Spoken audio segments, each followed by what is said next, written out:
Hi guys, welcome back to the channel. आज के video में हम कुछ नया डिस्कस करेंगे जिसमें हम देखेंगे कि कैसे हम कोई प्रोग्रामिंग लैंग्वेज से कनेक्ट कर सकते हैं इलास्टिक सर्च को। अभी तक जो हमने देखा उसमें हमने ये देखा कि कीबाना किस तरीके से इलास्टिक सर्च से कनेक्ट करता है और विया कीबाना या तो हमने कुछ क्वेरीज लिखी थी उसी के पैनल पे या हमने कीबाना के जो डैशबोर्ड थे उनके थ्रू हमने एनालिसिस या फिर क्वेरी के रिजल्ट्स देखे थे।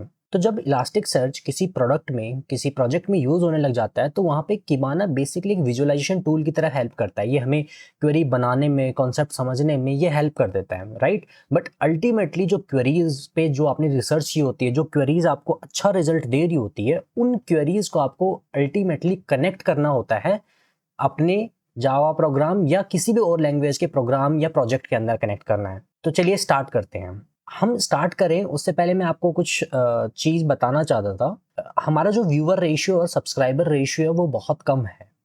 बेसिकली होता क्या है कि नॉर्मल टेंडेंसी होती है कि जब भी आप कोई यूट्यूब पे कोई प्रॉब्लम का सोल्यूशन देखने जाते हो तो आप मोस्टली उस चैनल को सब्सक्राइब नहीं करते, बिकॉज आपको प्रॉब्लम देखी, आपने वीडियो देखा, आपको सोल्यूशन मिल गया और दैट्स इट, हम क्लोज कर देते हैं। बट अगर आपको इस चैनल ने किसी भी तरीके से कोई भी हार्ड कॉन्सेप्ट समझने में या किसी तरीके के कॉन्सेप्ट समझने में आपकी हेल्प की हो तो प्लीज़ कंसिडर सब्सक्राइबिंग, क्योंकि ये एक बहुत बड़ा मोटिवेशन फैक्टर होता है एक कंटेंट मेकर के लिए या एक यूट्यूबर के लिए, आप जो भी कह सकते हैं। तो चलिए स्टार्ट करते हैं। इलास्टिक सर्च को आप दो तरीकों से कनेक्ट कर सकते हो। एक होता है HTTP क्लाइंट, जो कि लैंग्वेज इंडिपेंडेंट होता है। हर प्रोग्रामिंग लैंग्वेज ने कोई ना कोई फंक्शनलिटी अपने अंदर दी हुई है जिससे कि आप रेस्ट एपीआई या HTTP एपीआईज को कॉल कर सको। जैसे पाइथन में भी होगी, आप रेस्ट रिक्वेस्ट को, यूआरएल्स को कॉल कर सकते हैं, इसमें भी है। और दूसरा क्लाइंट होता है इलास्टिक का नेटिव क्लाइंट, जिसमें कि इलास्टिक की कुछ फंक्शनलिटीज उन्होंने इनेबल कर दी होती है थोड़ा सा काम आसान बनाने के लिए। अभी हम देखेंगे दोनों के प्रो और कॉन्स क्या होते हैं। सबसे पहले simple HTTP client. Simple HTTP client क्या है कि बस जैसे आप किबाना यूज कर रहे थे ना, किबाना भी एक तरीके से HTTP क्लाइंट ही इंटरनली यूज कर रहा है, HTTP पे प्रोटोकॉल पे रिक्वेस्ट फायर कर रहा है। इसका सबसे बड़ा फायदा क्या है कि ये इलास्टिक सर्च इंडिपेंडेंट है। कल का आप इलास्टिक सर्च के किसी भी वर्जन पे इसको अपग्रेड कर दो, इलास्टिक सर्च को, आपको HTTP क्लाइंट आप किसी भी वर्जन से आप कॉल कर सकते हो, क्योंकि उसके अंदर क्या है, सिर्फ एक यूआरएल है, एक रिक्वेस्ट है जो आप किबाना भी बना सकते हो, कहीं भी बना सकते हो, और रिस्पॉन्स है।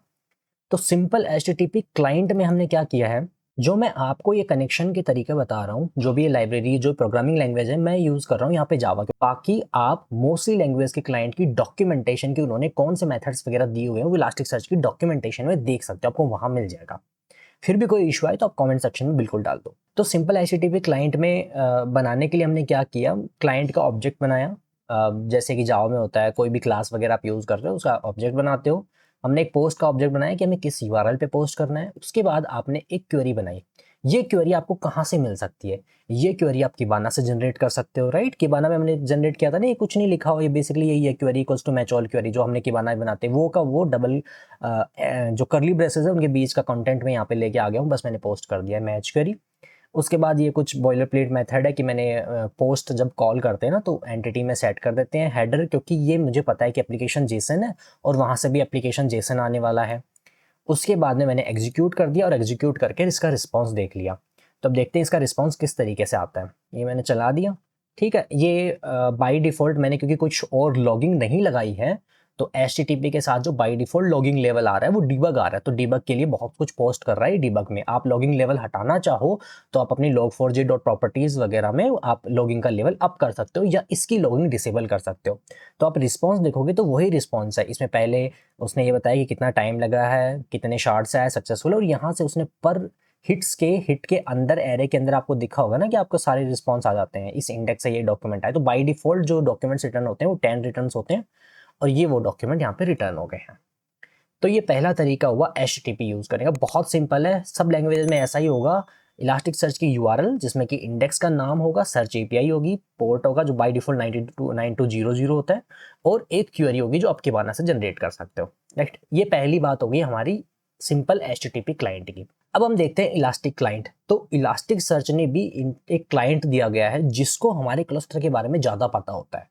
मतलब यहाँ पे इसको कोई नॉलेज नहीं है क्लस्टर वगैरह की, HTTP क्लाइंट को इसको बस ये पता है कि कोई HTTP की यूआरएल है, वहाँ पे ये रिस्पॉन्स, ये रिक्वेस्ट भेजो तो यहाँ से रिस्पॉन्स आ जाता है। तो इलास्टिक ये रेस्ट हाई लेवल क्लाइंट है, अब कोई भी क्लाइंट हो सकता है बेस्ड ऑन वर्जन। आजकल क्लाइंट काफ़ी चेंज हुए हैं रिसेंट वर्जन्स में, तो कोई भी क्लाइंट हो, बेसिकली इसमें फ़ायदे क्या होते हैं, इसमें एक तो लोड बैलेंसिंग हो जाती है। आप देख रहे हो यहाँ पे बिल्डर में जो न्यू होस्ट ले रहा है, यहाँ पे एक से ज़्यादा होस्ट डाल सकते हो और आप डिफरेंट डिफरेंट सर्वर्स को कनेक्ट कर सकते हो अगर आपका एक क्लस्टर है तो। उसके बाद लोड बैलेंसिंग हो जाती है। उसके बाद में अगर किसी नोड पे एरर आ रही होती है तो ये इलास्टिक का क्लाइंट अपने आप उस नोड को थोड़ा थोड़ा स्किप करने लग जाता है कि भाई इस पे एरर परसेंटेज ज़्यादा है तो अभी इस नोड को यूज़ मत करो। इस तरीके की कुछ फंक्शनलिटीज़ ये अवेलेबल करवाता है।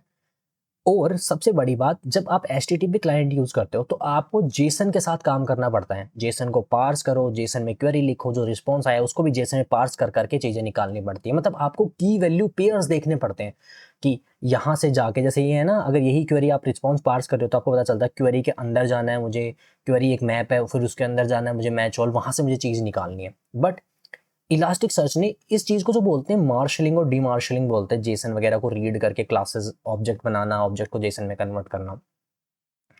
तो इसने बड़े ना सिंपल सिंपल से चीज़ें देखी हुई। देखो आप देख रहे होंगे तो ये आपको थोड़ा सा हैवी सा लग रहा होगा फंक्शन, बस फंक्शन के अंदर है कुछ नहीं। आप ना इंटरनली सबसे अंदर से देखो, हमने क्या किया है कि एक सर्च रिक्वेस्ट बनाई है। Search request, new search request कौन सी इंडेक्स के ऊपर, ई कॉमर्स डेटा के ऊपर। और उसमें जो सोर्स डालते हैं उस सोर्स में डालते हैं क्वेरी का सोर्स, क्वेरी क्या डालनी है। तो उसके अंदर जो अपन यहाँ पे किबाना में जो स्क्वायर ब्रैकेट करली ब्रेसेस में जो लिखते थे ना, वो सारा इस सोर्स में आएगा अगर जो भी है तो न्यू सर्च सोर्स बिल्डर मुझे क्वेरी करनी है तो क्वेरी में query builders dot match all query, यहाँ पे आपको बहुत सारी क्वेरीज के वो मिल जाते हैं। जैसे यहाँ ये देखो, मैच ऑल, बुलियन क्वेरी, सब क्वेरी यहाँ पे मिल जाती है। मतलब आपको जेसन के साथ कुछ काम ही नहीं करना है इंटरनली तो, राइट। आप पूरा का पूरा आपको जो, जैसे आपने गेटर सेटर्स के साथ काम किया होगा ना, वो ऐसे सारे फंक्शन यहाँ पे अवेलेबल है। तो यहाँ पे मैंने ये रिक्वेस्ट ये बनाया, इसके अंदर रिस्पॉन्स आ गया। और रिस्पॉन्स में भी क्या है, मेरे को जेसन पार्स नहीं करना, उसमें भी इंटरनली मेथड दिए हुए हैं कि रिस्पॉन्स के अंदर एक हिट्स नाम का एरे है, उसके अंदर से हिट्स से मुझे सर्च हिट जो रिजल्ट्स है वो निकलेंगे और उसको मुझे ये एज ए मैप रिटर्न कर रहा है। तो एक बार इसका रिस्पॉन्स देखते हैं।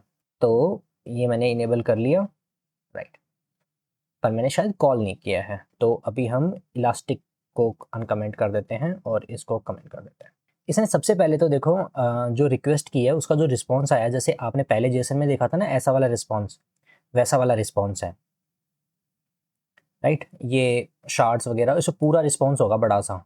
अब अगर देखोगे तो इसमें सारे डॉक्यूमेंट, जो 10 डॉक्यूमेंट्स बाय डिफॉल्ट आए थे वो आ गए। और नीचे वाला क्या प्रिंट किया है, जो मैंने एज ए मैप प्रिंट करवाया था। क्योंकि अगर आप जावा के इंटरनली काम कर रहे होंगे, मान लो किसी वैल्यू को एक्सेस करना है, किसी वैल्यू को प्लस करना है, किसी वैल्यू को शो करना है, तो आप मैप में से वो वैल्यू निकाल सकते हो कि मैप डॉट गेट ये की हो गई मेरी, मैप डॉट गेट ये की हो गई, इस तरीके से। और लास्ट में क्लाइंट को क्लोज कर दो।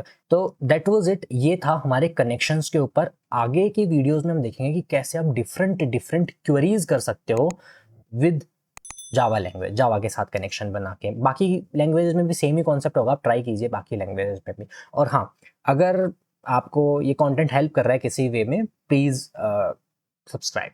Thank you, thanks for watching.